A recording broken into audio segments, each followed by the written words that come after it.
Assalaamu calaykum asxaabta ku xidhan janaalkeena True Love. Maanta waxaan idinla wadaagayaa 5 sheeko oo tusaale u ah jacaylka dhabta ah.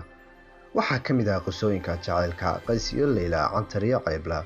Haddaba daawade haddaad janaalkeena ku cusub tahay, subscribe saar, asxaabtaadana la wadaag.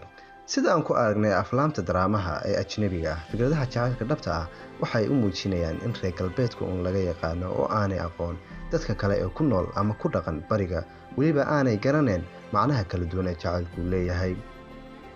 Waxa uu yahay sida dhabta ah jacaylka taariikhda Carabta iyo dadyowga kale ee dunidaba waxa uu ku leeyahay raad muuqda oo dadka dunida oo dhan ay ka wada siman yihiin, iyo sheekooyin u gaar ah.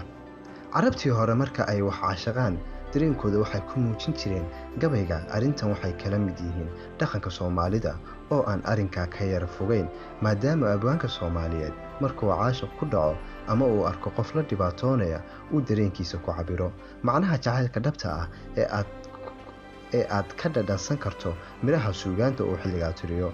Haddaba waxaan maanta idiin soo gudbinayaa 5 sheeko ee ugu caansan ee Carabtu ay dhaqan ahaan u leeyihiin, oo markii la soo hadal qaado laga dheehan karo dareenka jacaylka dhabta ah.